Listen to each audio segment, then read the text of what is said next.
절세미인에게 속은 어사 박문수. 이는 박문수 어사가 팔도를 암행하던 중 강원도 홍천에서 있었던 일입니다. 산은 험준하고 고개는 높아 몸은 지쳤는데 해는 아직 많이 남아 묵어갈 곳을 찾기에도 이른 시간이었습니다. 그러나 이런 심산유곡에서 쉬어갈 민가를 만나는 것도 여의치 않은 일이라. 마침 고개 중턱에서 만난 외딴 집에서 오늘 하루를 쉬어갈 요량으로 박문수는 그 집 마당 안을 빼꼼히 들여다보았습니다. 마당에는 조그만 샘이 하나 있었고 어떤 여인이 물을 기르고 있었습니다. 그런데 그 여인의 얼굴을 보고 박문수는 크게 놀라지 않을 수 없었습니다. 팔도를 돌아다니며 누구 못지않게 미인을 많이 보아온 박문수였지만 완전히 새롭게 눈을 뜨는 기분이었습니다. 여인의 외모가 단연코 절세가인이라 할만했기 때문입니다. 나라의 중요한 책임을 지고 암행을 다니는 박문수였지만 여인의 아름다운 자태에 욕정이 동하는 것을 참을 수는 없었습니다. 박문수는 그 여인에게 다가가 물었습니다. 이렇게 깊은 산길을 지나다가 사람을 만나니 너무 반가워서 들어오게 되었어. 그런데 어찌 젊은 여인이 이런 심산유곡에서 살림을 하는 것이오? 집 마당으로 들어온 선비를 보고 여인은 깜짝 놀랐지만 곧바로 차분하게 대답하였습니다.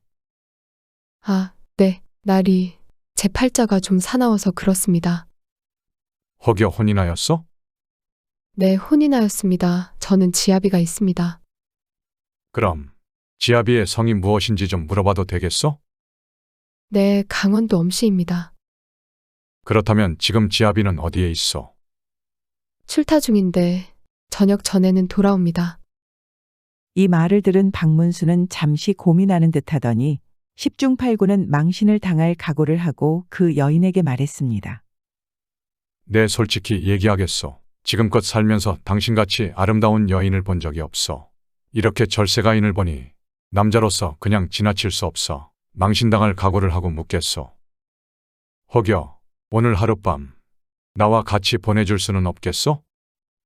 그런데 여인의 대답이 뜻밖이었습니다. 좋습니다. 그러면 지금은 남편이 언제 귀가할지도 모르고 오늘 저녁에 제사가 있어서 남편은 다시 또 출타할 예정이오니 산 위로 올라가서 기다리고 계시다가 이따 자정을 넘어서 저희 집에 불이 꺼지면 그때 집으로 들어오셔요. 박문수는 산 위에 올라가 일각이 3주 같은 긴 시간을 기다린 끝에 여인이 사는 집에 불이 꺼지는 것을 확인하고 여인의 방으로 찾아갔습니다. 그리고 여인과 박문수는 동침을 하게 되었습니다. 잠이 들었던 박문수는 새벽에 문득 눈을 떴습니다. 그리고는 깜짝 놀랐습니다. 옆에서 자고 있는 여인은 박문수가 생각한 그 여인이 아니라 몹시 추하게 생긴 여인이었습니다. 박문수는 순간 정신이 번뜩 들었습니다. 그리고 자신이 벌인 일이 후회스러웠습니다. 나란 일을 하는 사람으로서 여인의 외모에 홀린 나머지 유부녀를 꿰어 동침한 일도 또 외모만으로 사람을 판단한 것도 부끄러워졌습니다. 박문수는 급하게 옷을 챙겨 입고 들고 다니던 부채를 내려놓았습니다. 그때 여인이 일어나 박문수를 못 가게 잡았습니다. 서방님 못 갑니다. 저희 집안은 만석군입니다. 그러니 서방님 평생 편한 팔자로 호의호식 놀고 먹게 해드릴 수 있어요. 그러니 제발 가지 마세요. 미안하오. 나는 어사로 나랏 일하는 사람이오. 만약 무슨 일이 있거든 이 부채를 들고 나를 찾아오시오. 여인이 박문수의 도포자락을 잡고 매달리자 꿰매 입은 부분이 떨어져 나갔으나 박문수는 개의치 않고 가버렸습니다. 사실 박문수와 하룻밤 동침을 한 여인은 고개 아래로 심리를 내려가면 부자들이 모여 사는 엄씨 마을이 있는데 그곳 사는 사람이었습니다. 이 여인의 소원은 딱 한 번이라도 남자와 동침해 보는 것이었으나 가진 외모가 너무 추한 탓에 재물을 준다 해도 머슴들마저 거부했습니다. 평생을 외로움에 고통받은 누이 동생을 위해 오빠들이 이 여인의 한을 풀어주기 위한 계략으로 이곳 고개 중턱에 샘이 있는 곳에 집을 짓고 외모가 뛰어난 어느 여인을 동원해서 지나가던 나그네를 꿰인 후 누이 동생과 동침시킨 것이었습니다. 박문수는 예기치 않게 이들의 꿰매에 넘어간 것이었습니다. 10달의 시간이 흘러 여인은 박문수와의 하룻밤 동침으로 인해 아들을 낳았습니다. 여인은 박문수가 놓고 간 부채에 새겨진 이름을 보고 아들의 성을 박가로 하였습니다. 세월이 흘러 어느덧 여인의 아들이 16살이 된 어느 날이었습니다. 그날도 애비 없는 호라들놈이라고 욕을 먹고 들어왔습니다. 그리고 자신의 아버지가 없는 사연에 대해 어머니에게 처음으로 물었습니다. 여인은 오래전에 있었던 박문수와의 사연을 말해주었고 박문수가 남긴 부채와 찢어진 도포자락을 아들에게 보여주었습니다. 아버지를 찾아야겠어요. 어머니, 저 아버지 찾아 한양 다녀오겠습니다. 보내주셔요. 여인의 아들이 박문수의 부채와 찢어진 도포자락을 가지고 한양에 도착했으나 어사일을 한 박문수라는 것을 빼고는 아는 것이 없으니 지금에 와서 아버지를 찾기란 쉽지 않았습니다. 이런저런 고생고생을 하다가 하루는 엿장수들이 모여 이야기하는 곳을 갔는데 엿장수들이 하는 말을 가만히 들어보니 박어사가 말이야. 40년을 팔도어사를 했는데 자식은 딸 셋뿐이라네. 아들이 없어서 대가 끊길 판이라던데. 아무튼 오늘이 환갑지 않지라니 뭐라도 얻어먹으러 가세. 여인의 아들은 엿장수들을 따라가 보았습니다. 잔치집 앞에 도착하니 어찌나 거하게 잔치를 하는지 집 밖으로도 크게 자리를 펴서 떡과 술 등 각종 음식들을 거린 수백 명을 먹이고 중들은 그 집 앞마당에서 대접하고 있었습니다. 여인의 아들이 이 집이구나 싶어 그 집 안으로 들어가려 하자 대문 앞에 건장한 머슴들이 막아섰습니다.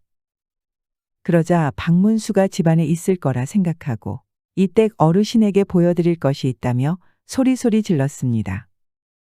이렇게 실랑이를 하고 있는데 때마침 박문수가 잠시 출타 후 돌아오는 중에 이 모습을 보고는 무슨 일이냐? 보여드릴 것이 있습니다. 꼭 보셔야 합니다. 무슨 일인지 모르겠으나 일단 들어오라고 하거라. 소년에게 부채를 받아보니 낯익긴 한데 벌써 세월이 많이 흘러 긴가민가 했습니다. 그리고 박문수는 소년이 가져온 도포자락을 마루에 펼쳐놓더니 큰딸을 시켜 옷장 깊숙이 넣어두었던 어사 시절 입던 옷가지들을 가져오게 했습니다. 과연 소년이 가져온 도포 조각과 정확히 맞아떨어지는 도포가 있었습니다. 이게 어떻게 된 일이냐? 우리 외가는 강원도 엄씨입니다. 어머니께 저를 잉태할 적의 상황을 전해 들었습니다. 아버지가 이 부채와 찢어진 도포자락을 남기고 필요할 때 찾아오라 하시고 떠났다고 합니다. 박문수가 그제야 소년의 얼굴을 자세히 들여다 보았습니다. 코끝은 동그랗지만 오똑한 코와 순해 보이는 인상이지만 매서운 눈매까지 자신과 닮은 구석을 곧바로 찾아볼 수 있었습니다. 박문수는 오랜 세월이 지난 후에 아들을 얻었습니다. 그 소녀는 딸밖에 없던 박문수에게 하나뿐인 귀한 아들이 되어주었고 그것도 모자라 자식을 8이나 낳아 8명의 손주까지 안겨주었다고 합니다. 박문수는 나라의 중요한 책임을 진 자신의 신분마저 망각하고 아름다운 여인의 외모에 혹하여 원치 않게 추모의 여인과 동침했던 일이 좋은 기억은 아니었겠지만 결국은 그 일로 인해 본인의 끊어질 뻔한 대를 이을 수 있었습니다. 우리네 인생사 세옹지 말하더니 말입니다.